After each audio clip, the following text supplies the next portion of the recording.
जय श्रीकृष्ण. साडेसाती. यार माझ्या आयुष्यात ही साडेसातीच काही संपत नाही. माझ्या आयुष्यातली संकटच कमी होत नाहीत. असं आपण नेहमी म्हणत असतो आणि आपण संकटात अडकल्यानंतर आपण सर्व ढकलून देतो शनिदेवावर, की शनिदेवाचा प्रभाव माझ्या आयुष्यावर होतोय. आपण साडेसातीकडे ना निगेटिव्हिटी म्हणून पाहायला नको असं मला वाटतं. कारण की आयुष्याची ही जी 7.5 वर्ष असतात ना, ती एकदम आपल्या आयुष्यात येत नसतात. 3 टप्प्यांमध्ये जे असतात ना, ती साडेसाती ही डिव्हाईड केली गेली असं म्हटलं जातं.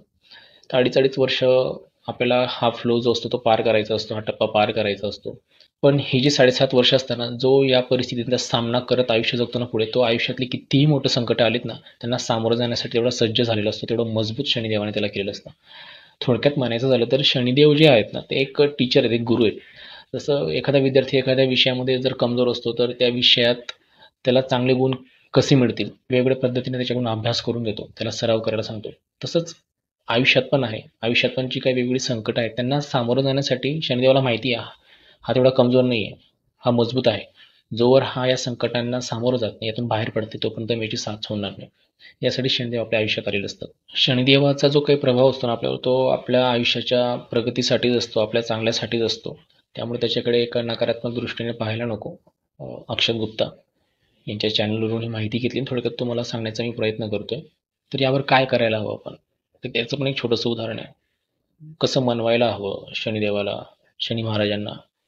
जसं आपला एखादा मित्र असतो, एखादी मैत्रीण असते, आपल्याबद्दल नाराज असते, त्यावेळेला आपण मनवण्याचा प्रयत्न करतो. पण एक वेळा सॉरी म्हणून थांबतो का?